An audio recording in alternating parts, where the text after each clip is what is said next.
Саламатсыздарбы? Бүгүн биз сиздер менен прокурордун милдеттүү түрдө катышуусу каралган жарандык иштер жана алардын өзгөчөлүктөрү жөнүндө сөз кылмакчыбыз.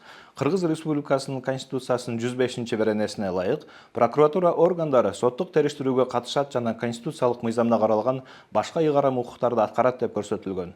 Ал эми Кыргыз Республикасынын прокуратурасы жөнүндө Конституциялык мыйзамынын 41-беренесинин 1-бөлүгүнө ылайык, прокурор процессуалдык жана башка мыйзамдарда каралган учурларда соттук иштердин кароосуна катышат. Мисалы, Жарандык процесстик кодекстин 272-беренесинин 4-бөлүгүнө ылайык, баланы асырап алуу жөнүндө ишти сот прокуратуранын өкүлүнүн милдеттүү түрдө катышуусу менен карайт.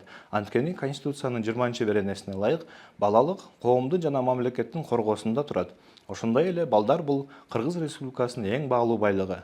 Андыктан баланы асырап алууда прокурор ал баланын кызыкчылыктарын жана укуктарын сакталышына, арыз ээси балага татыктуу асырап алуучу болоруна, мамлекеттик органдардын баланы асырап алууга берген уруксат кагаздары мыйзам талаптарына дал келерине тийиштүү баа берип, сот тарабынан мыйзамдуу жана негиздүү чечим кабыл алынуусу үчүн өз корутундусун айтат. Ал эми соттук актыны кабыл алууда ченемдик укуктук актылардын бузулушуна жол берилсе, жогору турган сотторго апелляциялык жана кассациялык сунуштамаларды келтирет.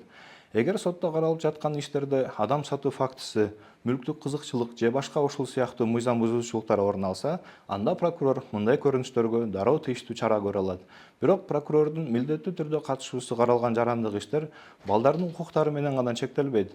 Алсак, жаранды аракетке жөндөмсүз деп таануу же психиатриялык стационарга мажбурлап жаткырууда прокурордун катышуусу каралган. Анткени Конституциянын 56-беренесинин 1-бөлүгүнө ылайык, мамлекет жарандардын укуктарын жана эркиндиктерин Конституцияда жана мыйзамдарда бекитилген тартипте камсыз кылат.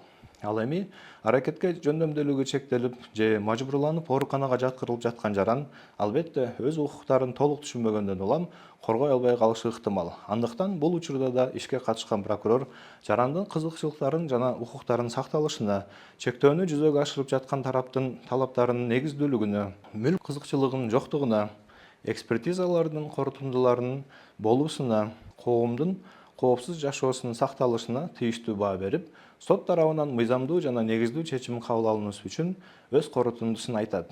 Жогоруда аталган прокурордун милдеттүү катышуусу каралган 12 категориядагы жарандык иштердин тизмеси менен башкы прокуратуранын расмий веб-сайтынан төмөнкү шилтеме аркылуу таанышууга болот. Ал эми статистикага кайрыла турган болсок, 2025-жылдын 1-чейрегинде прокурордун милдеттүү катышуусу каралган бул 12 категориядагы жарандык иштердин саны республика боюнча 762-ни түзсө, ал эми өткөн жылдын ошол эле мезгилинде мындай иштердин саны 730 болгон.